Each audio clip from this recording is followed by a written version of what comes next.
දේශකයන් වහන්සේ පූජ්‍ය මදිහේ පඤ්ඤාසීහ මහානායක මාහිම්පාණන් වහන්සේ සදහැවතුනි ධර්ම ශ්‍රවණයට පෙර පන්සිල් සමාදන් වීමට සූදානම් වන්න අවසරයි ස්වාමී. නමෝ තස්ස භගවතු වරහතු සම්මා සම්බුද්දස්ස නමෝ තස්ස භගවතු වරහතු සම්මා සම්බුද්දස්ස නමෝ තස්ස භගවතු වරහතු සම්මා සම්බුද්දස්ස සරණං ගච්ඡාමි බුද්ධං සරණං ගච්ඡාමි ධම්මං සරණං ගච්ඡාමි ධම්මං සරණං ගච්ඡාමි සංඝං සරණං ගච්ඡාමි සංඝං සරණං ගච්ඡාමි ဒ ුතියම්පි බුද්ධං සරණං ගච්ඡාමි ဒ ුතියම්පි බුද්ධං සරණං ගච්ඡාමි ဒ ුතියම්පි ධම්මං සරණං ගච්ඡාමි ဒ ුතියම්පි ධම්මං සරණං ගච්ඡාමි ဒ ුතියම්පි සංඝං සරණං ගච්ඡාමි ဒ ුතියම්පි සංඝං සරණං ගච්ඡාමි ဒ ුතියම්පි බුද්ධං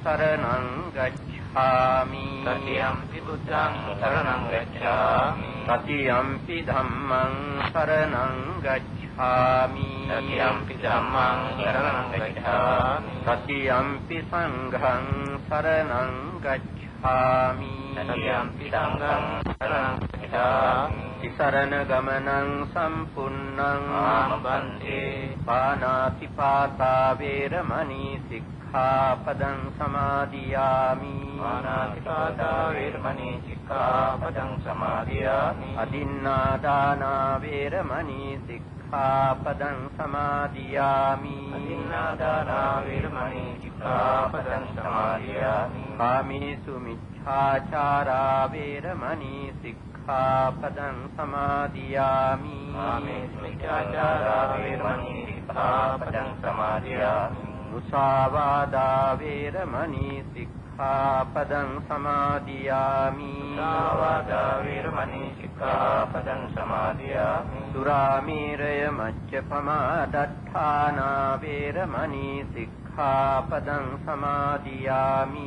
සුරාමේරය මච්ඡපමා දත්තානා වේරමණී සික්ඛාපදං සමාදියාමි විසරණේන සද්ධින් පංචශීලං ධම්මං සාධුකං සුරක්ෂිතං කତ୍වා අප්පමාදේන සම්පාදේත ආමබන්තේ සමන්තා චක්කවාලේසු අත්‍රා ගච්ඡන්තු දේවතා සද්ධම්මං මුනි රාජස්ස සුනන්තු සග්ග මොක්ඛදං ධම්ම ශ්‍රවණ කාලෝ අයං භදන්තා ධම්ම ශ්‍රවණ කාලෝ අයං භදන්තා ධම්ම ශ්‍රවණ කාලෝ අයං භදන්තා නමෝ තස්ස භගවතු අරහතු සම්මා සම්බුද්දස්ස නමෝ තස්ස භගවතු අරහතු සම්මා සම්බුද්දස්ස නමෝ තස්ස භගවතු අරහතු සම්මා සම්බුද්දස්ස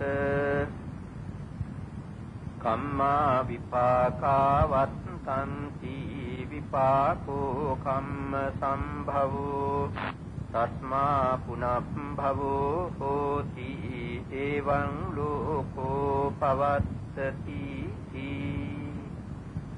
පින්වත්නි දැන් මේ ප්‍රකාශ කළේ කර්මය හා පුනර්භවය පැහැදිලි කරවන ගාථා ධර්මයක්.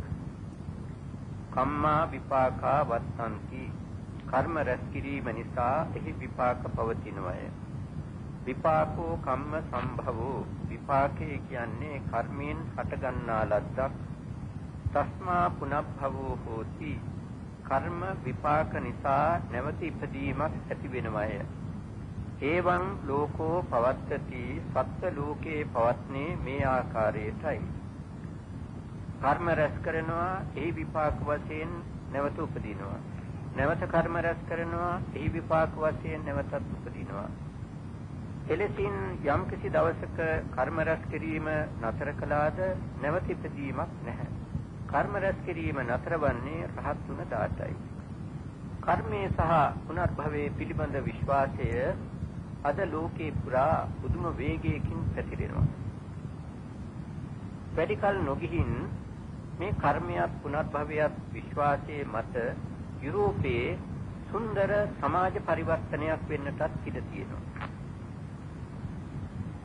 උගත් ලෝකයා අතරට මේ කර්මය සහ පුනර්භව විශ්වාසය මේ තරම් වේගයෙන් පැතිරෙන්නට සිදු වූ කරුණු මොනවද කියලා නුවණින් සලකා බලනකොට එදා අපේ බුදුරජාණන් වහන්සේගේ දවස පැන නැගුණු ප්‍රශ්නම ඒ අයටත් පැන නැගිලා තියෙනවා.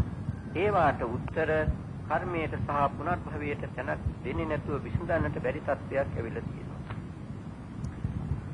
කලින් ඒ රටවල් වල පුනර්භව විශ්වාසය මිත්‍යා දෘෂ්ටියක් හැටියට පිළිගත්තා.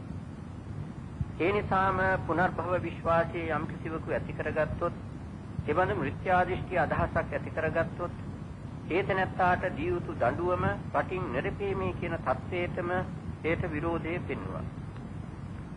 එලෙසින් පුනරුත්පත්තියක් විශ්වාස කරාම රටින් නිරපිය යුතුයි කියන තරමට දැඩි කොට අල්ලගෙන හිටිය ඒ දෘෂ්ටි කැඩිලා මිනිලා ගිහිල්ලා දැන් ඒ රටවල් වල කර්මයක් පුනර්භවයක් ප්‍රචාරය කිරීමට නවීන ප්‍රචාරක මාධ්‍ය සියල්ලක්ම යොදවනවා. ඒ තැනට ඒ අයපත් උනේ කොහොමද කියන එක පැහැදිලි කරන්නේ මේ පින්වතුන්ගේ විශ්වාසය තව තවත් තරවීමටත්, ඒ වගේම ඇතැම් අය තුල තාමත් සැකහෙම තියෙනවා කර්මයේ පුනර්භවයේ පිළිබඳව. ඒවා නැති කරවීමටත්, ඒ වගේම අදත් එදත් උගත් ලෝකයා මේ පිළිබඳව තර්ක කළ හැටි, ඒට පිළිතුරු ලබාගත් හැටි පෙන්වා දීමටයි. පුරාණ කාලයේ තිබුණ තර්ක ප්‍රශ්නමයි අද බටහිර උගතුනුත් ඉදිරිපත් කරලා තියෙන්නේ. ඒ පිළිතුරටමයි බටහිර උගතුනුත් හේතු වෙලා ඉන්නේ. බුදුරජාණන් වහන්සේගේ කාලේ ඉඳලම කවදත් කොහෙත් මේ සමාජයේ විසමත්වයක් පවතිනවා. සමාජයේ පුද්ගලයන් අතර විවිධ වෙනස්කම් පවතිනවා. කෙනෙක් දුප්පත්, තව කෙනෙක් පොහොසත්. කෙනෙක් නිරෝගයි, තව කෙනෙක් ලෙඩ සහිතයි. කෙනෙක් ඥානවන්තයි, තව කෙනෙක් මෝඩයි. කෙනෙක් සුරූපයි, තව කෙනෙක් විරූපයි. කෙනෙක් බොහෝ කල ජීවත් වෙනවා, තව කෙනෙක් අඩු ආයුෂයෙන් අභාව ප්‍රාප්ත වෙනවා. මේ වෙනස්කම නැති තැනක් ලෝකේ කොහෙවත් නැහැ. යම් යම් දෙනා ওই වෙනස්කම නැති කරන්නට කියලා කතා කරනවා. කොච්චර කතා කළත් අද වෙනතුරු වෙනස් වෙලත් නැහැ, මත්තට වෙනස් වෙන්නේ නැහැ. අවුරුදු 2500කට ප්‍රථම මේ ප්‍රශ්නේ පැන නැගුණ වෙලාවේ බුදුරජාණන් වහන්සේගේ පිළිතුර සියල්ලම කර්මයෙන් සිදු නොවුවත් මේ වෙනස්කම් වලට ප්‍රධාන හේතුවක් කර්මය. పూర్ව ජාතිවල තමා විසින් රැස් කරන ලද කර්මයේ ප්‍රධාන හේතුවක් හැටියට උන්වහන්සේ දා දේශනා කළා. බටහිර උගතුන් මේ මෑතක් වෙනතුරුම ඔය වෙනස්කමට හේතු වශයෙන් නොපෙනෙන බලවන්තයෙකු ගැන විශ්වාස කළා. දැන් ඒ විශ්වාසයේ ඒ අත්ංගේ අතරින් තුරන් වේගෙන යනවා. එහෙම තුරන් වෙනවත් එක්කම නගින ප්‍රශ්නයක්. එහෙමනම් මේ විවිධත්වයට හේතු මොනවද?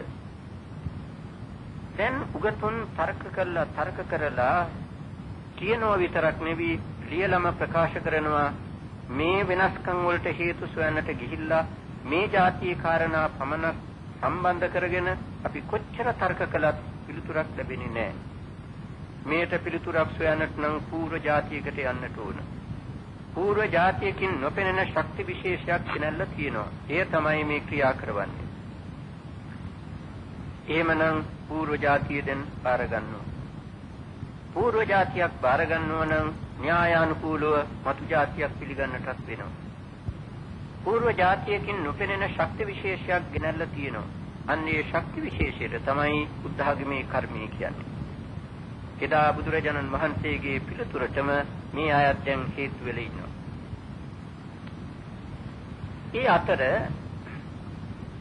බටහිර උගතුන් මේ ලෝකයේ ඇතමුන්ගේ බුද්ධි විකාශය ගැන පරිශන කරන්න පටන් ගත්තා. සමහර දෙනාගේ බුද්ධි විකාශය හිතන්න බැරි තරම් ඉහළට ගිහිලා තියෙනවා. සමහර දෙනා ඉගෙන ගන්නට බොහොම මහන්සි ගන්නවා, පාඩම් කරනවා, මහන්සියේ තරමට ඉගෙනීම දියුණු වෙන්නේ නැහැ. තවත් සමහර දෙනාගේ බුද්ධිය මේ සුළු උත්සාහයකිනුත් පුදුම විදියට නැගලා යනවා. ඒ අයට ලොකු ප්‍රශ්නයක් මේ සමහරුන්ගේ මේ තරම් උසස් බුද්ධියක් කොහොම ලැබුණාද කියලා. බුදුරජාණන් වහන්සේගේ පිළිතුර සමහරුන්ගේ උතුම් බුද්ධ විකාශයට හේතුව පූර්ව ජාතිවල සම්බන්ධයයි. මේ පින්වතුන් අප කවුරුත් පිළිගන්නවා බුදුරජාණන් වහන්සේගේ සර්වඥතා ඥානයට වඩා ඉහළ නුවණක් තවත් නැහැ කියලා. ඒ සර්වඥතා ඥානයේ අන්තිම භවයේදී මතුවුණත් එක භවයකට සීමා වූවද්ද නැහැ. මේ පින්වතුන් අප කවුරුත් පිළිගන්නවා නියත විවරණයේ පටන් අරගෙන සාරා සංඛ්‍ය කල්ප ලක්ෂයක් පාරමී ධර්මයන් පිරුවා. උටේ තරම් දීර්ඝ කාලයකට සම්බන්ධව ඇවිල්ලා මේ ඉහළම තත්වයට දියුණු වෙලා අන්තිම ජාතියේදී ඒක ලෝකයට දැනගන්න ලැබුණා. බටහිර උගතුනුත් දැන් ඔය ප්‍රශ්නේම අරගෙන තර්ක කරනවා මේ කෙනෙකුගේ බුද්ධිය මේ තරම් කොහොමද විකාශයටපත් වන්නේ?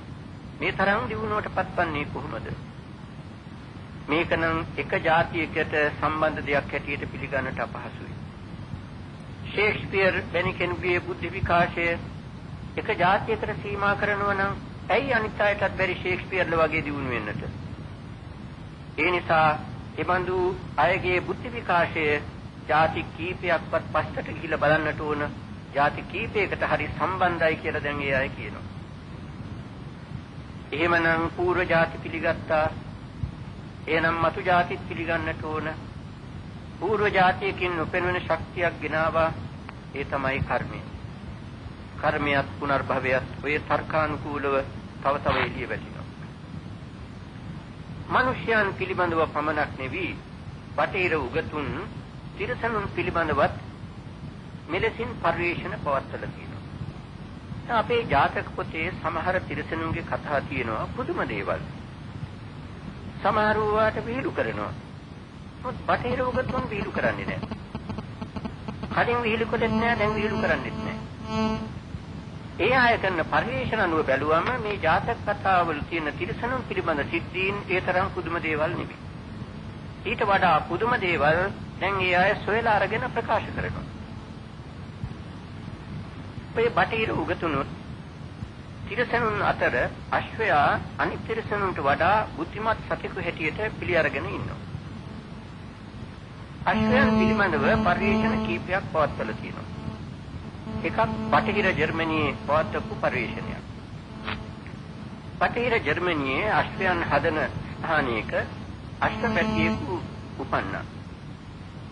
කුඩා අවදියේදීම ඒ අශ්වයන් බලා ගන්න අයට පෙනුණා සාමාන්‍ය අශ්ව පැටියෙකුට වඩා මේ අශ්ව පැටියට බුද්ධිය තියෙනවා, නුවණ තියෙනවා. හැම අංශයකින්ම එහෙම තියෙන බව පෙනුණා. මේ ආයතය ගැන වැඩි ගණනක් නැහැ. ටිකෙන් ටික මේ අශ්වයා හැදිලා වැඩිලා ලොකු අශ්වයෙක් වුණා.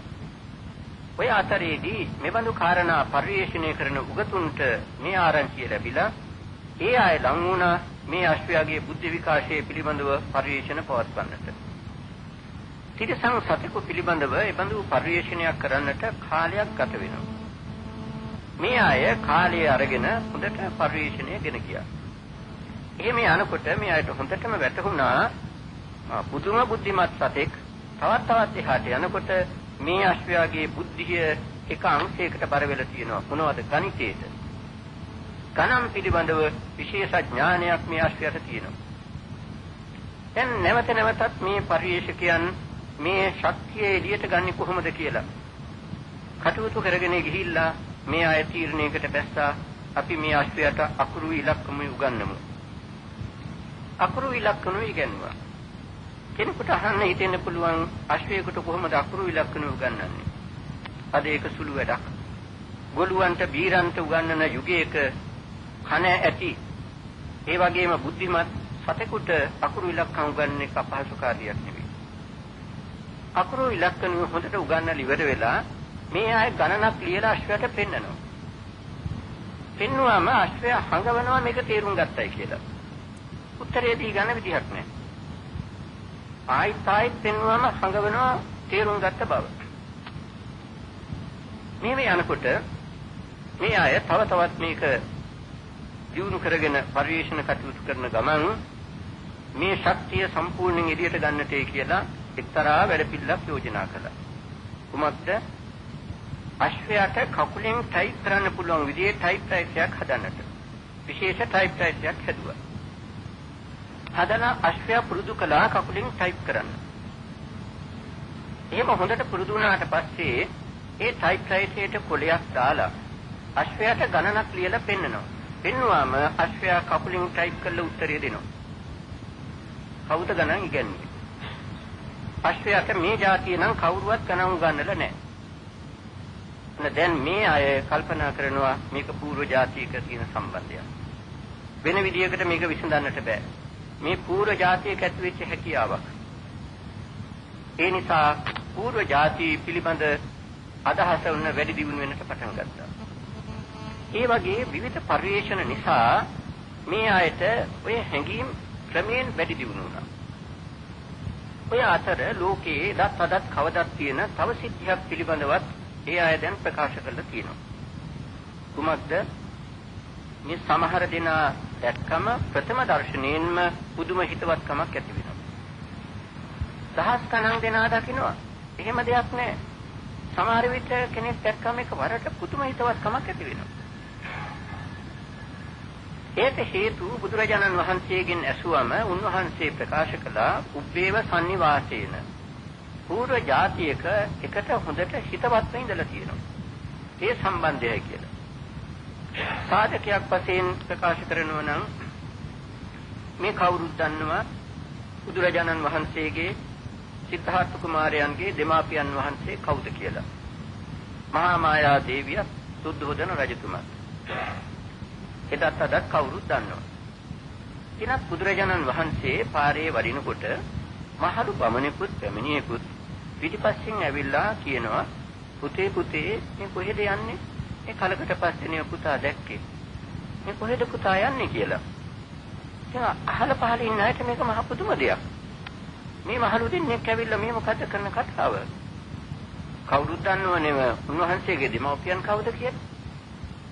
මේ අහල පහල ඉන්න අය හිතුවා මේ පිස්සුව හැදිච්ච දෙන්නෙක් වෙන්නට ඇති. මේක වළක්වන්නට හැදුවා. එතින්දි බුදුරජාණන් වහන්සේ ප්‍රකාශ කළා එහෙම කරන්න එපා. මේක වැළැක්වුවොත් ඔය දෙන්නගේ හිතට බලවත් වේදනාවක් ඇති වෙනවා. ඔය දෙන්නට එහෙම පිස්සුවක් අමාරුවකින් නෙවෙයි කියන්නේ. ඔය දෙදෙනා පූර්ව જાතියක මගේ අම්මා තාත්තා වෙල හිටියා. අන්නේ පරණ සිද්ධිය මතුවෙලා වෙයි. ඒ නිසා කැමැති මනාප හැටියට දෙන්නට කතා කරන්න ඉඩ දෙන්න. ඔය වගේ සිද්ධි අද ලෝකී රටවල් වල තියෙනවා. පින්වත්නි, ඒ අය දැන් ලියලම කියනවා මේ වගේ සිද්ධි සොයන්නට නම් හේතු සොයන්නට නම් පූර්ව જાතියකට යන්නට ඕන. පූර්ව જાතියක සම්බන්ධය කියනවා විනා වෙන කියන්නට ක්‍රමයක් නැහැ. ඔය නිසා කර්මයේ සහ පුනර්භවයේ පිළිබඳ විශ්වාසයේ පටිහිර පැතුණා.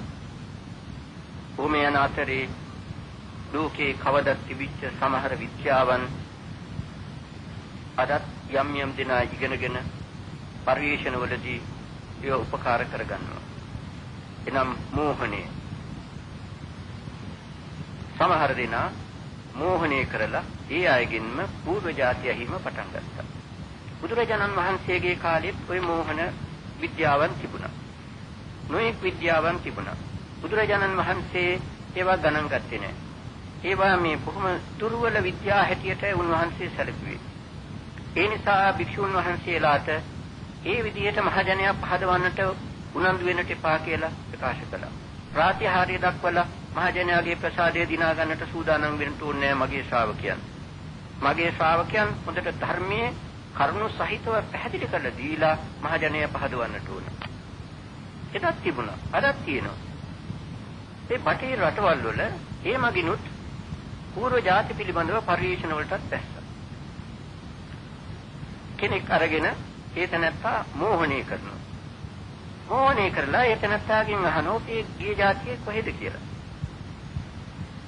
අර තද නින්දේ ඉන්න මේ තැනත්තා හරියට මේ රෙකෝඩ් එකක් දැවා වගේ කතාව පටන් ගන්නවා. මා ගිය જાතිය අසවල් රටේ අසවල් පළාතේ අසවල් ගමේ. මගේ අම්මා තාත්තා දෙන්න අසවලුන්, මගේ නම මේකයි, මා ගිය පාසල මේකයි ආදී වශයෙන් මේ විස්තර ටික ඔක්කොම කියනවා. දැන් ඕවා සොයන එක පහසු කාර්යයක්. මේ අය මේ ඔක්කොම සටහන් කරගන්නවා. කොයි රටේ වුණත් දැන් කෙනෙකු උපන්නාම පොතේ ලියවෙනවා, මරණුමත් පොත්වල ලියවෙනවා. මේ වාර්තා අරගෙන ඒ කියන රටවල් වලට ගිහිල්ලා පරීක්ෂා කරලා බලනවා. එහෙම බැලුවාම 75%කට වඩා හරි. අර වැරදි කොටහකුත් තියෙනවා. අන්න ඒ නිසා තමයි බුදුරජාණන් වහන්සේ වanuමත කළේ නැත්තේ. නමුත් 75%කට වඩා කරපු පරීක්ෂණ අනුව හරි. ඒ නිසා ඒ අයට పూర్ව જાති විශ්වාස කරන්නට සිද්ධ වෙලා තියෙනවා. මේ ලංකාවෙත් එහෙම පරිේශන කිරීමට යම් යම් දෙනා මෝහණය කරන අය ඉන්නවා. දිනක් කීප දෙනෙකු මෝහණය කළා ඔය పూర్ව જાති අහන්නට. උගත් මහතුරු කීප දෙනෙක් එකතු වෙලා ඔය වැඩේ කළේ. තරුණ ළමයෙක්. ඒ තරුණයා ඉංග්‍රීසි එක්තරා ප්‍රමාණයකට දන්නවා. හොඳටම දන්නේ නැහැ. මේ කාලේ බොහෝ දෙනාට ඉංග්‍රීසි හොඳටම දැනගන්න අධ්‍යාපනයක් ලැබෙන්නේ නැහැ නෙව. තරමක් දන්නවා. මේ තරුණයා මෝහණය කළා. ඊට පස්ව ඒතනත්තාගේ ඔබේ ගිය જાතිය කොහෙද කියලා. මේ තරුණයා හොඳ ඉංග්‍රීසියෙන් කතාව පටන් ගත්තා. මාගේ જાතිය බ්‍රිතාන්‍යයේ අසවල් පළාතේ, අසවල් ගමේ, අසවල් ගෙදර. මගේ අම්මා තාත්තා අසවලු. මගේ නම මේකයි, මා අධ්‍යාපනය ලැබුවේ හවල් ආයතනයේ. මේ විස්තර ටික ඔක්කොම කිව්වා. මේ අය ඒව ලියාගත්තා, රෙකෝඩ් කරගත්තා. ඉතින් ඉවරුණාට පස්සේ අතිරේක ප්‍රශ්නයක් ඇහුවා. ඔබගේ જાතියේ බ්‍රිතාන්‍යයේ නම් හිටියේ, ඇයි මේ જાතිය මෙහි ඇවිල්ලා උපන්නේ? බොහොම ලස්සන පිළිතුරක් දුන්නා. මාගේ જાතියේ බ්‍රිතාන්‍යයේ වාසය කරන කාලේදී පොත් කියවන්නට පුරුදු වෙච්ච කෙනෙක්. ඒ නිසා මම නිතර පොත් කියවනවා. එහෙම පොත් කියවනකොට ආසියාව පිළිබඳව පොත් කියවන්න ලැබුණා. මට ආසියාව දකින්නට ආසාවක් තිබුණා. තවත් පොත් කියවගෙන යනකොට බුද්ධ ආගමේ මූලික පොතක් කියවන්න ලැබුණා. කුමක්ද කියලා ඇහුවම ධම්මපදේ. ධම්මපදේ කියු තැන ඉඳලා මට බුද්ධ ධර්මයේ කෙරෙහි මහා ලැජ්ජාවක් ඇති වුණා. ඒ නිසායි මෙහෙ ලුපන්නේ. ඔය පිළිතුර. ඔය වගේ ඒවා මෙහාට වඩා ඒ රටවල් වල දැන් අත්හදා බලනවා. මේ උගතුන් කීප දෙනා තවත් මහත්මයෙකු මෝහණය කළා. අවුරුදු 53ක් වයස ඇති විද්‍යාලයක උපවිදුහල්පති කෙනෙක්. එතුමා මෝහණය කරලා ඇහුවම එතුමාගේ పూర్ව જાතිය මේ ලංකාවේම. ඒ නිසා සිංහලෙන්ම පිළිතුරු පටන් ගත්තා. මා අනුරාධපුර දිස්ත්‍රික්කයේ මැදවච්චිය පළාතේ මේ ගම්බද ජීවිතයක් ගත කරපු කෙනෙක්. මා ගොවියෙක් හැටියට ජීවත් වුණා. අවුරුදු 50 පෙන්නට පස්සේ අනුරාධපුරයට ඇවිල්ලා මේ පොඩි ආවාසික මහන වෙලා බෝධීන් වහන්සේ වැඳ වැඳ හිටියා. ඉඳලා මගේ ජීවිතය අවසන් වුණා. ඔය ඒත නැත්තා කියාපු විස්තරය. ඉතින් හැබැයි ලංකාවේ වුණත් ඒක නම් හරියට පරීක්ෂා කරලා සොයාගන්නට බැරි වුණා. මොකද ඔය පළාත්වල රජයේ පොත්වල ලියන සිරිතකුත් නැහැ. ඉතින් පරණ තොරතුරු දන්න කෙනෙකුත් නැහැ. ඉතින් වැඩි හිටි කෙනෙකුට ඉන්නේ උඩමළුවේ නායක ස්වාමීන්ද්‍රයන් වහන්සේ. උන්වහන්සේගෙන් ගිහිල්ලා ඇහුවම උන්වහන්සේ කීවා මට දැන් බොහොම වයසයි. දැන් මතක නැහැ. පරණ සිද්ධි සමහරක් ඒවා මතක නැහැ. ඒ නිසා ඔය ගැන මට මොනවත් කියන්න බෑ කියලා. මොකද කොමාරී එතනත්තාගේ పూర్ව જાතිය හිම ප්‍රකාශ කළා. උබඳු කාරණා නිසාත් බටහිර උගතුන් අතරට කර්මය සහ පුනර්භවයේ පිළිබඳව විශ්වාසයේ තව තව වේගවත්ව පැතිරෙන්න පටන් ගත්තා. ඒ අතරට තමයි දොස්තර ඉයන් ස්ටීවන්සන් මහත්මයා ඔය පුනර්භව පිළිබඳව පරීක්ෂණ පටන් ගත්තේ. ඇමරිකාවේ විශ්වවිද්‍යාලයක මහාචාර්ය කෙනෙක්. අවුරුදු 15කට වැඩි කාලයක් එතුමා මේ පුනරුත්පත්ති පිළිබඳව පරීක්ෂණ පවත්වලා තියෙනවා. එමණු පරීක්ෂණ පැවැත්වීමට ලංකාවටත් 6 වාරයක් ඇවිල්ලා තියෙනවා. එලෙසින් එතුමා පරීක්ෂණය කරන්නට යනකොට එතුමාට සිද්ධීන් වශයෙන් 1000 ගණනක් සිද්ධීන් ලැබුණා. එයින් 600 ගණනක් පරීක්ෂණ කටයුතු වලට භාජන කළා. පරිේශන කටයුතු අවසන් කරපු මුල් සිද්ධි 20 එකතු කරලා එතුමාගේ ප්‍රථම පොත ලිව්වා. ලොකු පොතක්. ඒක දැන් බටහිර ලෝකයේ අතර වේගෙන් පැතිරෙනවා. ඒක කියවන උගත් කෙනෙකුට කර්මයක් පුනර්භවයක් විශ්වාස නොකොට බැරි සත්‍යයක්. දැන් දෙවෙනි කාණ්ඩේ තුන්වෙනි කාණ්ඩෙත් පිට කරලා තියෙනවා. තවත් එතුමා ඒ ගැන පරිශන කරනවා. එතුමා පළවෙනි කාණ්ඩයේදී විශේෂයක් සඳහන් නොකළත් දෙවෙනි කාණ්ඩයේදී එතුමා කියනවා මා දැන් බෞද්ධයි. මා කර්මයේ පුනරුත්පත්ති විශ්වාස කරන බෞද්ධයෙක්. එතුමාව දැන් ප්‍රකාශ කරනවා. මොකද එහෙම පරිශන කරන කෙනෙකුට ඒ විශ්වාසයේ නොතබාම බැරි වෙනවා. ලංකාවට ආපු වාරයක එතුමාට උවමනා වෙලා තිබුණා එක සිද්ධියක් සොයාගන්නට මේ කොල්ලුපිටියේ තියෙන ඩර්න් ඉස්පිරිතාලේ. එතෙන්ට ගිහිල්ලා ඒ කාලේ එම්.ආර්.ඩි. සිල්වා දොස්තර මහත්මයා හිටියා. එතුමාට මේ කාරණේ කිව්වා මා මෙහෙම කෙනෙක් මෙච්චර දුර බැහැර ඉඳලා ආවා. මා පරිශන කරනවා. මගේ ළඟ එක්තරා වාර්තාවක් තියෙනවා. ඒක ඇත්තද නැත්තද කියලා බලාගන්නට මෙතනින් තමයි හැකියාව.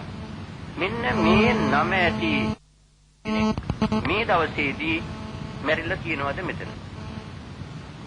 ඒ මහත්මයා එතන සේවය කරන තවත් මහත්මයෙකුට අනගහලා කිව්වා මේක වැදගත් දෙයක්. ටිකක් අමාරු වෙන්නට පුළුවන්. අමාරු වුණත් මේක සොයලා බලන්න. පරණ ලිපිගොනු බැඳලා ගොඩ ගහලා තියෙන ඒවා අරගෙන මේ මහත්මයා දවස් ගණනක් තිස්සේ සෙව්වා. සොයලා යනකොට හරියට ලිපිගොනු වහුණා. ඒ කියන නමින් ඒ කියන දවසේ එතන කෙනෙක් මැරිච්ච බව වාර්තා වෙලා තියෙනවා. දොස්තර ඉයන් ස්ටීවන්සන් මහත්මයාට බලවත් ප්‍රීතියක්.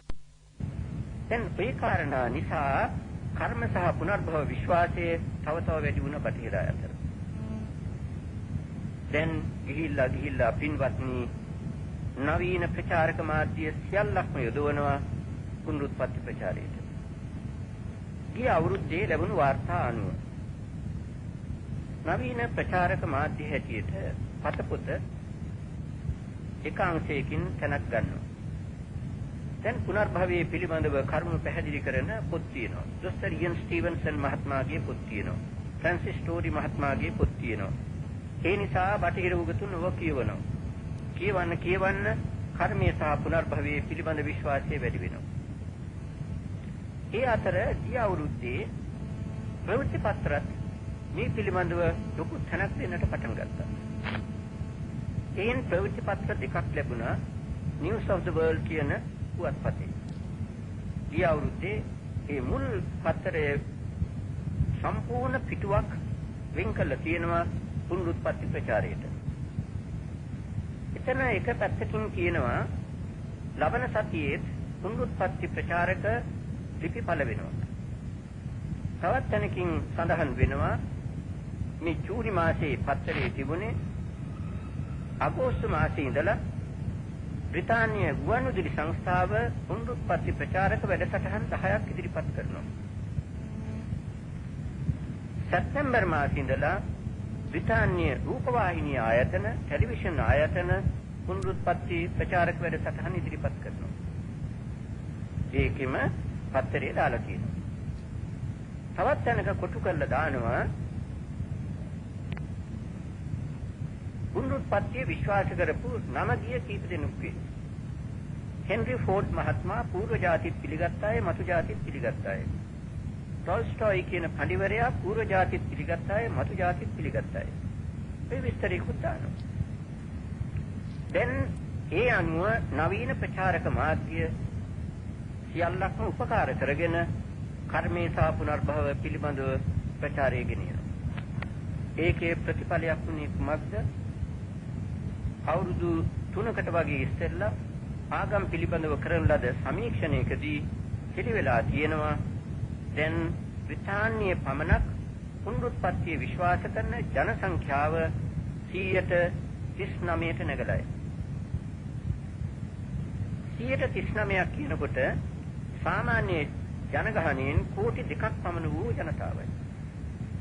කෝටි 2ක් පමණ වූ ජනතාව දැන් පුනර්භවයේ විශ්වාස කරන අයයි. පුනර්භවයක් විශ්වාස කරනකොට ඊළඟ භවයේ වාසනාවන්ත කරගන්නේ කොහොමද කියන ප්‍රශ්නේ එනවා. ඒ ප්‍රශ්නේ එනකොටම ඒ ආයත ලැබෙන පිළිතුර මොකක්ද? හොඳ කර්ම රැස් කරන්නට ඕන. ඒකට පුනරුත්පත්තිය විශ්වාස කරනවා නම් මීළඟ භවයේ වාසනාවන්ත කරගන්න ඕනේ කියලා බලාපොරොත්තු වෙනවා නම් ඒ සඳහා උපකාර වෙන කර්ම රැස් කරන්නට යායට નિરાයාසයෙන්ම සිද්ධ වෙනවා. හොඳ කර්ම රැස් කළොත් හොඳ උත්පත්තියක්, නරක කර්ම රැස් කළොත් නරක උත්පත්තියක් කියන තීරණයට බහින්නට වෙනවා. අන්න ඒ තීරණයට බහින්න පටන් ගත්ත තැන ඉඳලා තමයි ওই සමාජ පරිවර්තනය ඇති වෙන්නේ. ඒවට දැන් ලකුණු 15 වේගෙන එනවා. විශේෂයෙන් උගත් තරුණ පෙළ අතරට මේ කර්මයේ සහ පුනර්භව විශ්වාසයේ වේගින් යනවා.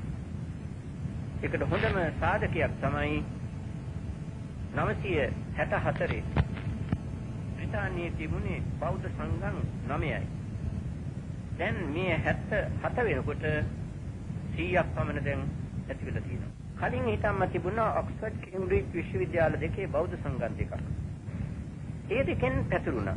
දැන් අලුත් විශ්වවිද්‍යාලවල නැත්නම් විශ්වවිද්‍යාලවල මහා විශ්වවිද්‍යාලවල අලුත් බෞද්ධ සමිති පටන් අරගෙන යනවා. ඒ නිසායි මා කීවේ එක්තරා කාල පරිච්ඡේදයකදී වැඩි ඈත නොගිහින් මේ කර්මීය පුනර්භවයේ පසුබිම් කරගෙන යුරෝපයේ සමාජ පරිවර්තනයක් ඇති වෙන්න ඉඩ තියෙනවා. ඒකට අපි උදව් කරන්න ඕනේ. කුමක්ද කළ යුතු උදව්ව? මේ ධර්මයේ පියාගේ අතට තව තවපත් කරන්න ඕනේ. දැන් මේ පින්වතුන් හිතන්නට කර්මයක් පුනර්භවයක් විශ්වාස කරනවා නම් ඒ තරම් විශාල සංඛ්‍යාවක් ඒ අයට උවමනා කරන්නේ කර්මයක් පුනරුත්පත්තියක් උගන්වන ආගමක් නෙමෙයි. එතකොට බුද්ධ ආගමෙත් කර්මයේ පුනරුත්පත්තිය උගන්වනවා, Hindu ආගමෙත් උගන්වනවා. ඒනොත් බුද්ධ ආගමේ ඉගැන්වීම වඩා පැහැදිලි කියන එක උගත් ලෝකයේ පිළි අරගෙන තියෙනවා. එහෙමනම් අද ඔය තරම් විශාල ජන සංඛ්‍යාවකට උවමනා වෙලා තියෙන බුදුරජාණන් වහන්සේගේ ධර්මයයි.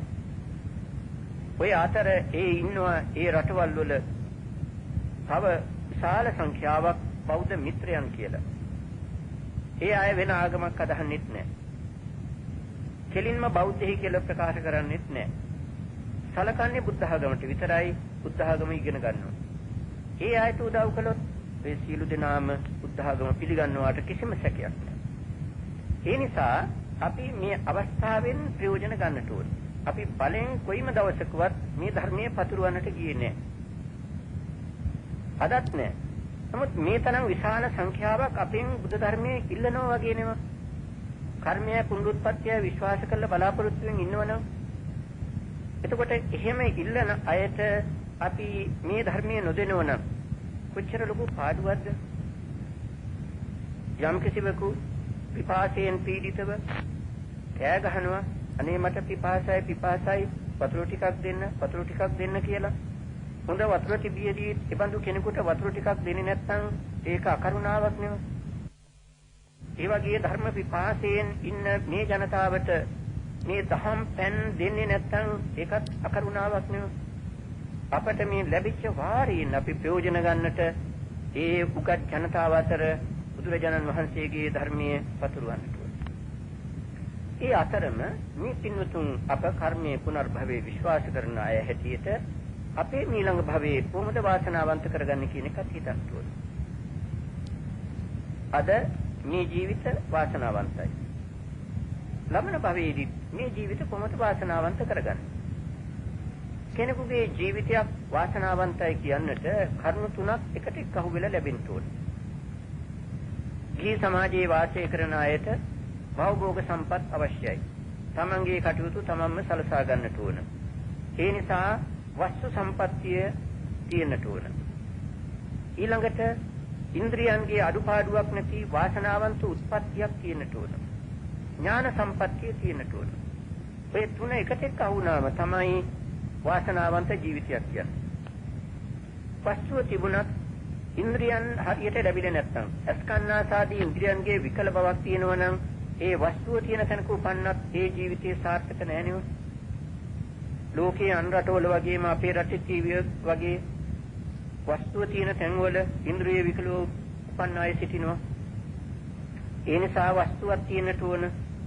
ඉන්ද්‍රියන්ගේ විකල නැති වාසනාවන්ත උත්පත්තියක් තියෙන්නට ඕන. නුවණක් තියෙන්නට ඕන. වස්තුව තිබුණත් ඉන්ද්‍රියන් හොඳට සම්පූර්ණව ලැබුණත් මන්ද බුද්ධිකනම් ඒ ජීවිතින් ඇති වැඩක් නැහැ. අද ලෝකයේ මන්ද බුද්ධිකයන් සෑහෙන සංඛ්‍යාවක් ඉන්නවා. අපේ රටෙත් ඉන්නවා. මේ හොඳට දීපල ඇති පවුල්වල පිටින් බැලුවම හොඳට ඇඟපත තියන අය ඉන්නවා. මන්ද බුද්ධිකයි. ජීවිතයෙන් වැඩක් නැහැ. මේ තුනම එකට එක්කව වෙලා ලැබෙන්නේ කොහොමද? අපි කර්මානුරූපව බලනවා නම් කර්ම පැත්තෙන් එනකොට පින්කම් තුනක් මේ සම්පත් තුන ලැබීමට උදව් වෙනවා. අපේ බුදුරජාණන් වහන්සේ පින්කම් රාශියක් ප්‍රකාශ කළා. ඒ රාශිය ගුණ කරලා තුනකට ගත්තා දාන, සීල, භාවනා කියලා. මේ ත්‍රිවිධ පුණ්‍ය කර්මයන් උන්වහන්සේ මෙහිම ගුණ කරලා ගත්තේ කුමක් සඳහාද? ප්‍රයෝජන දෙකක් ලෝකයට ලබා දෙන්නටයි. එකක් ස්වාභාවික ඵලයේ, අනික විශේෂ ඵලයේ. ස්වාභාවික ඵල කියන්නේ දන් දුන්නම එහි ස්වාභාවික ඵලයේ වශයෙන් භවභෝග සම්පත් ලැබෙනවා. ප්‍රාර්ථනා කළත් නොකළත් ඒ ස්වාභාවික ඵලයේ වශයෙන් සිද්ධ වෙනවා. සිල් රැක්කම ඒ ස්වාභාවික ඵලයේ වාසනාවන්ත උත්පත්තිය. භාවනා කරාම ඒ ස්වාභාවික ඵලයේ ඥාන සම්පත්තිය. අද යම් කෙනෙකුට ඔය සම්පත් තුන එකට ලැබිලා තියෙනවා නම් භවයෙන් පූර්ව ජාති වැහිලා තිබුණත් පූර්ව ජාතිවල දාන, සීල, භාවනා කියන ද්විත කර්ම ශක්තියින් රැස් කරපු අයයි. ඒ කර්ම ශක්තිය කියන ඒවා මුදල් වගේම වැය වෙන කොටසක්. මේ පින්වතුන් මුදල් හම්බ කරනවා හැමදාමත් හම්බ කරනවා. ඇයි? හම්බ කරන ඒවා වැය වෙනවා. අද හම්බ කරනවා මුදල් වැය වෙනවා. ආයිමත් හම්බ කරේ නැත්නම් ඉදිරියට වැය කරන්න මුදල් නැහැ. මුදල් නැති වෙනකොට දුකයි. ඒ වගේ අපේ මේ කර්ම ශක්තියත් වැය වෙනවා. අපි හොඳ කර්ම ශක්තිය රැස් කරාම ඉෂ්ට විපාක වශයෙන් එක වැය වෙනවා. නැවතත් රැස් කරන්න ඕන. එහෙම ඉෂ්ට විපාක වශයෙන් වැය වෙන්නට කර්ම ශක්තිය නැති වුණොත් දුකයි. ඒ නිසායි බුදුරජාණන් වහන්සේ පුඤ්ඤංචේ පුරිසෝ කෛරාතේ තං පුනප්පුනං පින් කරන්න නැවත නැවතත් පින් කරන්නට කියලා අනුශාසනා කළේ. ඒකට පින් කරනකොටත් මේ ත්‍රිවිධ කර්ම ශක්තියින්ම රැස් වෙන්නට ඕනේ කියන එක මේ පින්වතුන්ට වැටහෙනවා ඇති. පූර්ව ජාතිවල ඔය ත්‍රිවිධ කර්ම ශක්තියින්ගේ බලයෙන් මේ වාසනාවන්ත කාරණා තුන එකට එක්කහු වුණා වගේ මතු ජාතියේදීත් ඔය තුන එක්කහු වෙලා ලැබෙන්නට මේ ජාතියේදී ඔය ත්‍රිවිධ කර්ම ශක්තියින් රැස් කරන්න ඕනේ. දන් දෙන එක ගිහි සමාජයේ ලේසි පින්කමක්. උගක් වියදම් යනවා, උගක් වෙහෙසෙන්නට ඕන. නමුත් ගිහි සමාජයේ ලේසි පින්කමක්. සීල භාවනා දෙක ගිහි සමාජයේ තරම් ලේසි පින්කම් නෙවෙයි. ඒ නිසා දන් දීම පන්සලට ගිහිල්ලත් කරනවා, ගෙදරදීත් කරනවා, මේ අවස්ථාවලදී ඒක කරනවා. ඒක ගිහි පින්වතුන්ට ලේසියෙන් කරන්න පුළුවන් පින්කම. ලේසි නිසා දන් දීලා විතරක් නැවතුනොත් සීල භාවනා දෙක සම්පූර්ණ කරගත්තේ නැත්නම් මතු ජාතියට අඩුවක් හිටින්න පුළුවන් නේ. තර්කානුකූලව හිතලා බලනකොට මතු ජාතියට අඩුවක් හිතෙන්න ඉඩ තියෙනවා. අර සීල භාවනා දෙකෙන් ලැබිය යුතු වාසනාවන්ත උත්පත්තිය, ඥාන සම්පත්තිය කියන දෙකරුණෙන් අඩුපාඩු හිටින්නට පුළුවන්. එහෙමනම් මේක ගන්නේ කොහොමද? ඒ නිසා තමයි බුදුරජාණන් වහන්සේ පෝය කියලා දවසක් සම්මත කළේ. කලින් පෝය කියලා විශේෂයක් තිබුණේ නැහැ. වෙන ආගමිකයන් හිතත් පෝයට සැලකුවා. බුදුරජාණන් වහන්සේ බුද්ධත්වයට පත් වුණාට පස්සේ උන්වහන්සේ පෝය දවස නැති දවස කියලා නැහැ. පිරිසාම බණ කියනවා, පිරිසත් එනවා. මේ විදිහට කටයුතු කරන අවස්ථාවේදී බිම්බිසාර රජුරවන්ට දවසක් අදහසක් පහළ වුණා. මේ පෝය කියලා දවස් වර්ගයක් තියෙනවා. අනිත් ආගමිකයන් ඒ දවස්වලදී තම තමන්ගේ සිද්ධාස්ථාන වලට රැස් වෙනවා. මේ බෞද්ධයනොත් ඒ වගේ රැස් වෙනවා නම් හොඳ නෙවද? පෝයදා. බුදුරජාණන් වහන්සේ හමුවන්නට ගියා. වැඳලා කිව්වා ස්වාමීනි මට මේ වගේ අදහසක් පහළ වුණා. එය මතක් කරන්නට යාවේ. අපේ බුදුරජාණන් වහන්සේ කවරෙකුගේ හෝ හොඳ යෝජනාවක් නම් අනුමත කරනවා. ඒ නිසා බුදුරජාණන් වහන්සේ ප්‍රකාශ කළා පෝයදාට සිද්ධාස්ථාන වලට රැස් වෙන්නට කියලා. ඊළඟට බුදුරජාණන් වහන්සේ අනුදැන වදාලා පොයදා ධර්ම දේශනා කරන්නට කියලා. පිරිස පැමිණුනාම ඒ පිරිසට බණ කියන්නට කියලා අනුදැන වදාලා. ඊට පසුව පොයදාට සිල් සමාදන් වෙන්නට කියලා උන්වහන්සේ ප්‍රකාශ කළා. ඊටත් පසුව භික්ෂුන් වහන්සේලාගේ විනය කර්ම පොයදා කරන්නට කියලා උන්වහන්සේ අනුදැන වදාලා. පොයේ දවසක් සම්මත කළ දුන්නේ ගිහි සමාජයේ පින්වතුන්ට දන් දෙන එක කවදත් කරත හැකි සීල භාවනා කොටස් දෙක එහෙම හැමදාම හැමතැනදීම කරන්න බෑ. ඒකට සුදුසු පරිසරයක් තියෙන්නට ඕන. අන්න ඒ පරිසරය හදා දෙන්නටයි. ඒ නිසා පැරණියන් සතියේ දවස් 6ක් 7ක් තමන්ගේ එදිනදා ජීවිතය පිළිබඳ කටයුතු කරලා 7 වෙනි දවසේ නැත්නම් 8 වෙනි දවසේ නිවාඩු ගත්තා. ඒක තමයි පොය. එහෙම නිවාඩු අරගෙන ගෙදර හිටියොත් එහෙම ආයමතර පුරුදු වැඩවලට මේ දෙනෝ විසක් අර ආගමික වතාවත් කෙරෙන්නේ නැහැ. ඒ නිසා සම්පූර්ණ දවස ඉඳ තියෙනවා නම් උදේ පාන්දර ගිහිලා සිත ස්ථානයකට සිල් සමාදන් වෙලා එතන දවස ගත කරන්න. එහෙම බැරි නම් වරුවකට හරි යන්න අර අඩු වෙච්ච සීල භාවනා දෙක පුරව ගන්න. බලන්න කොච්චර හොඳ වැඩ පිළිවෙලක්ද. සතර පොයටම බැරි නම් දෙපොයට. එහෙමත් බැරි නම් පස්ලස්සකටවත් එලෙසින් සීල භාවනා කියන කර්ම ශක්ති දෙක රැස් කරගත්තේ නැත්නම් ඒක ලොකු පාඩුවක්. ඒ නිසා අප කර්ම රැස් කරනකොටත් මතු ජීවිත වාසනාවන්ත වීමට උපකාර වන පරිදි කර්ම රැස් කරන්න ඕන. ඊළඟට එහි විශේෂ ඵලය තමයි පින්වත්නි දාන සීල භාවනා කියන කර්ම ශක්තියන්ගේ විශේෂ ඵලය ප්‍රාර්ථනා බලයෙන් නිවන් අවබෝධ කරවීම. ඊළඟට එදිනෙදා ජීවිතයට ලැබෙන තවත් විශේෂ ඵලයක් තමයි මානසික සුවේ, මානසික සහනය. අද ලෝකයේ දියුණුවේ කියලා කතා කරනවා. ඒ අනුව අපේ රටත් දියුණුවේ කියලා කියනවා. එහෙමනම් අද දියුණුවේ කියන රටවල් වල තියෙන මානසික අසහනය අපේ රටේ තාමත් නැත්තේ මොකද? ඔය දියුණුවේ කියන රටවල් වල මොන තරම් මානසික අසහනද? තාම අපේ රටේ වගේ මානසික අසහන නැහැ. මේ බුදුරජාණන් වහන්සේගේ ධර්මයේ නිසායි. බුදුරජාණන් වහන්සේගේ ධර්මයේ ජීවිතයට සම්බන්ධව තිබෙන තුරු මානසික අසහනයක් හැදෙන්න ඉඩක් නැහැ. මොකද උන්වහන්සේගේ ධර්මයේ පෙන්වන්නේ මානසික සහන ඇති කරගන්නටයි. දැන් බලන්නට පින්කමක් කරාම ඒ පින්කම නිසා ඇති වෙන්නේ මානසික සුවයක්. ඒක ඒ වෙලට පමණක් නෙවෙයි දින ගණන්, සති ගණන්, මාස ගණන් මේ මානසික සුවේ බලපවත්වනවා. ඊළඟට භාවනාදී උසස් ප්‍රතිපත්තියක දුනම ඒ ආයත ඇති වෙන්නේ මානසික සුවයක්. මේ මානසික සුවේ ඒ දින ගණන්, සති ගණන්, මාස ගණන් තියෙනවා. මේක ටිකක් අඩු වෙනකොට තව නෑ ගෙදරක පින්කමකට ගිහිල්ලා සම්බන්ධ වෙනවා, පන්සලකට යනවා, බණක් අහනවා, වෙන යම්කිසි පරිත්‍යාගයක් කරනවා. ඒ නිසා මානසික සුව. වටේ රායයට ඒ වගේ ධර්මයක් ලැබුණේ නැහැ. ඒ නිසා තමයි විතරක් මානසික අසහනින් පෙළෙන්නේ.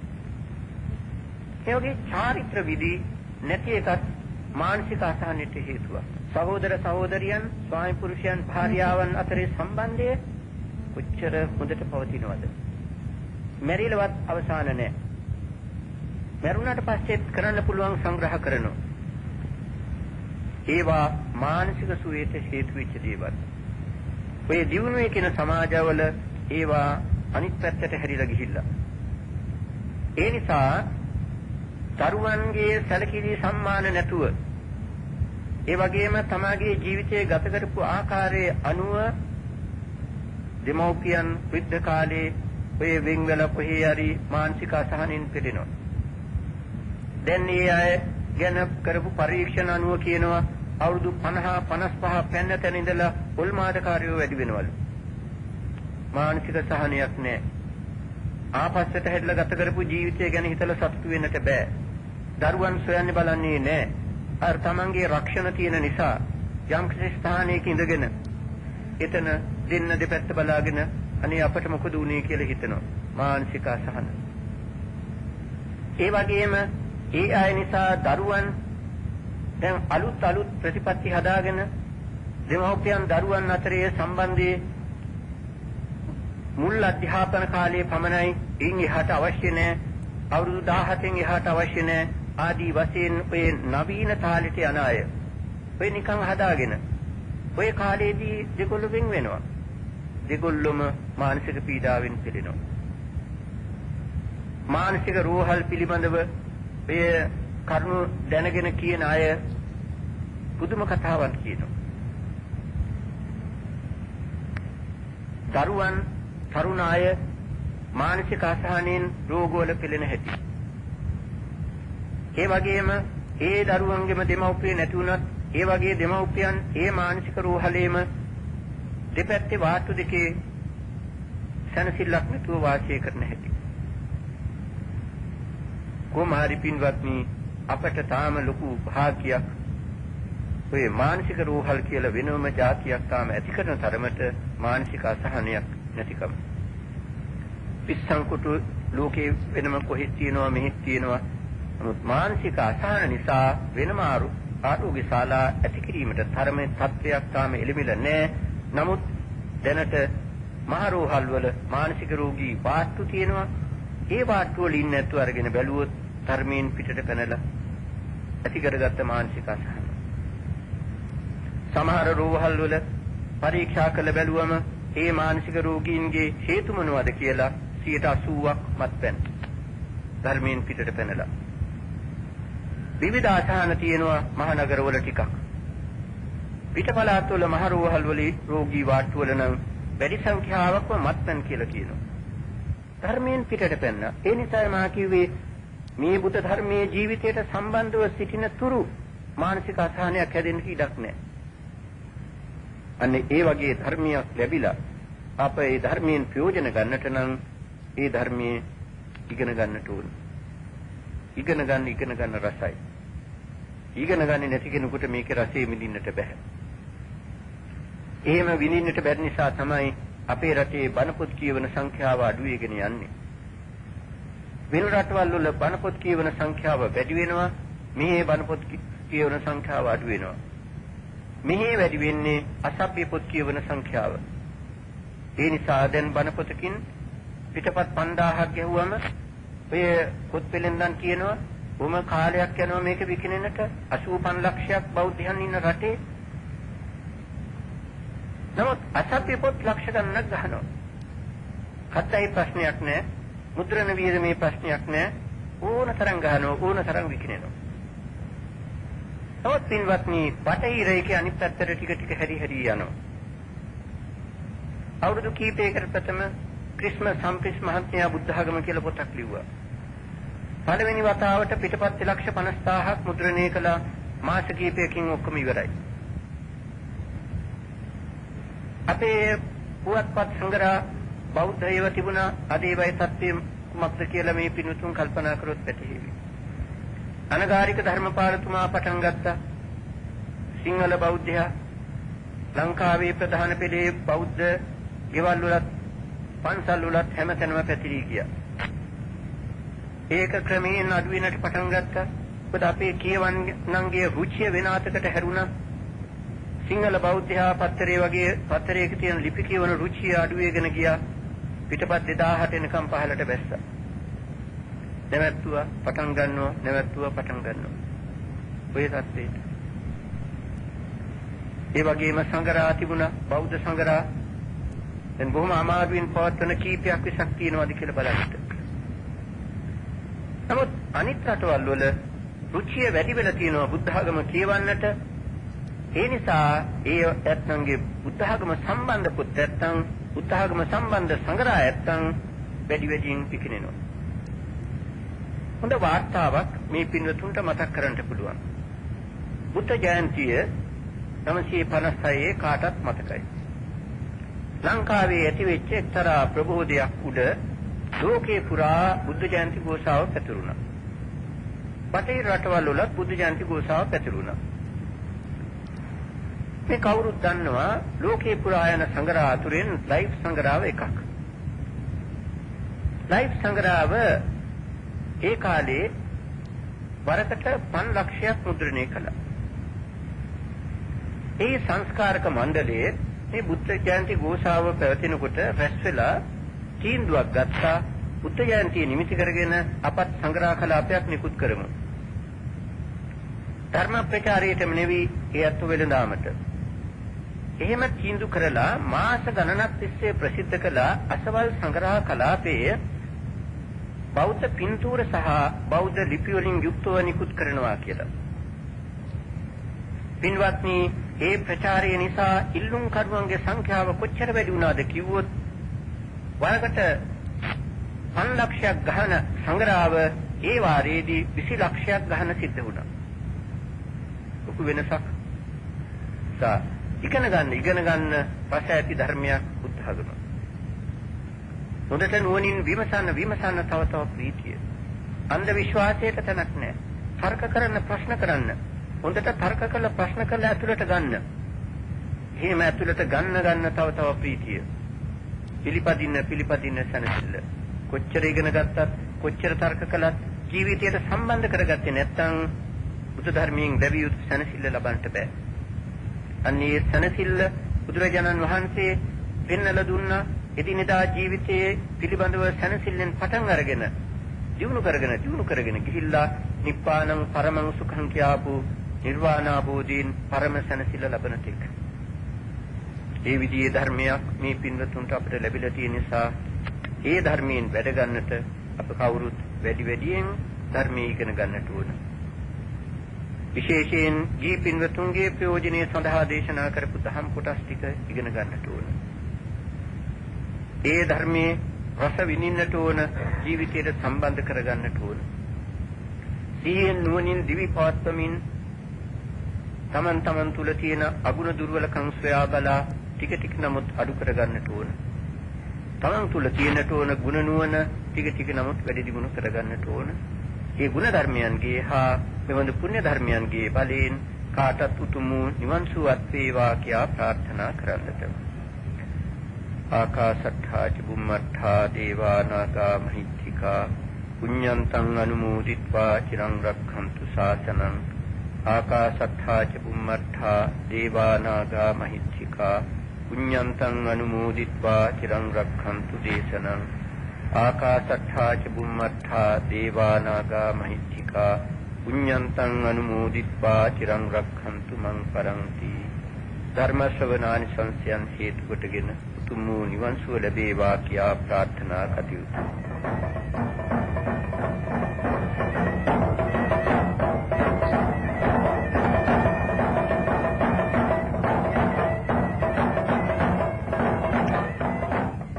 පූජ්‍ය මඩිගේ පඤ්ඤාසී මහා නායක ස්වාමීන් වහන්සේ ප්‍රවැත් වූ ධර්ම දේශනාවයි ඒ අවසන් වූයේ.